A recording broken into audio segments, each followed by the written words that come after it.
Hey, it's Allie Edwards, and welcome back to our Pieces of You week. Today's prompt is You Love. Back in the notebook again today. The first thing that I did is I like to adhere the 2 pages between the prompts together. Some people like to have that for a little extra space, but I am just using the main spreads. I've decided I'm just going to follow the same formula that I set up yesterday in terms of the placement for my 4.25 by 4.25 photo. A photo idea for you today would be to take a photo of the person, if this is available to you, of the person you are documenting. Take a photo of something in their room. Maybe it's something that they love in their room. Maybe it's something that tells a story about them.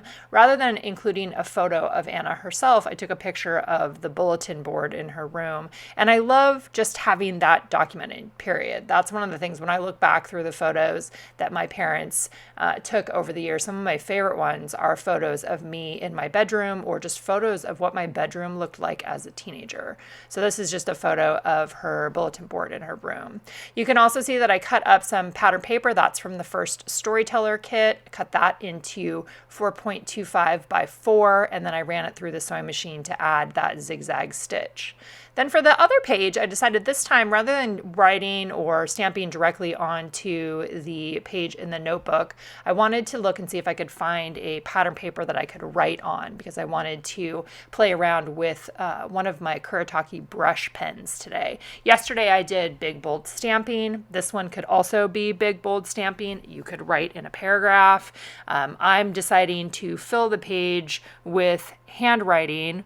Essentially, it's going to be individual words, but what I'm going to write on here with my brush pen is I'm going to start with the phrase "currently you love." So definitely kind of focusing a little bit on what are the things that I see her loving in her own life right now. So playing with a little bit of uppercase and lowercase and mixing up the handwriting. I also am mixing in a hot pink Posca paint pen for my and or plus signs. I like to use that rather than using the word and it brings in a nice pop of color too. So the background paper that I'm using there, I think that one was from the watercolor scrapbook kit. I'm going to see if that is true. It's a 6x8 outside the page protector size page that I cut to 4.25 by 8.25. So it's already the right height. And you can see that I'm just going through, I'm standing here at my table thinking about what are the things that she's into, what are the things that she's loving right now, what are the things that she talks about, or what are those repeated things in her life right now. So for this one, I didn't reach out and ask her for a list of things that she loves, which I could have done that, and that's absolutely something that you could do depending on who you are focusing on in your own documenting this week. I will probably do that, maybe do that for the In Her Own Words one, or whatever I think I need to look at the prompt list again. I might actually go back through my text messages for that too, to find something and pull something out for that, but we'll talk about that when we get to that particular prompt. So again, ideas: take a photo of something else rather than a photo of the person.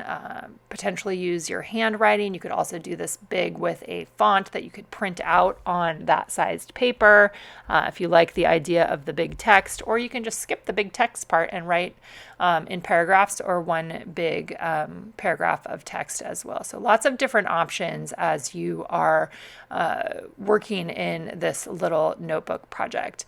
Also, you can see that I am just wallpapering these. That's what it means when you basically create the pages that are getting adhered down inside. The prompts are printed out of order in here. You can absolutely just go out of order if you're wanting to use the ones that are in the book, or you're wanting to, use the part that's printed, or you can follow along with what I'm doing here.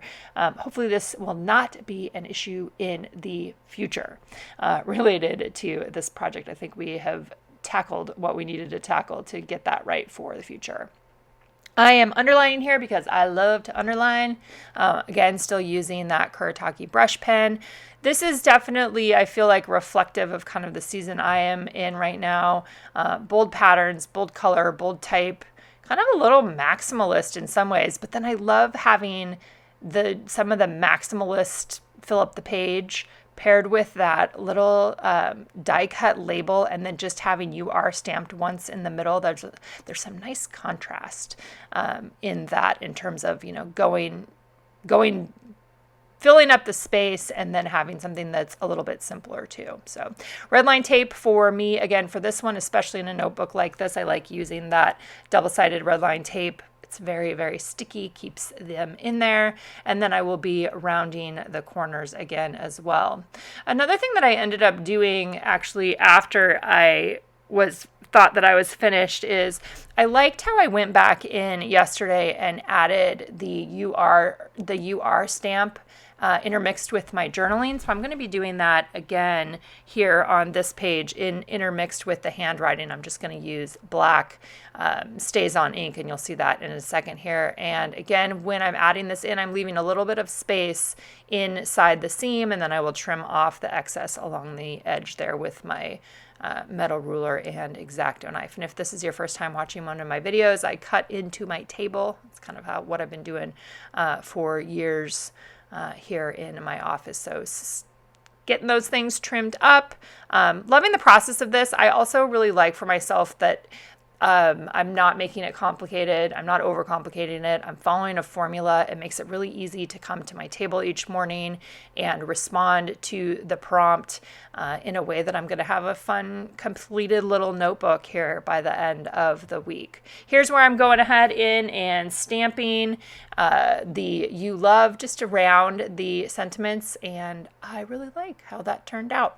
All right, you guys, as always, let me know if you have questions in the comments below, and we'll see you back here tomorrow with the next prompt for Pieces of You.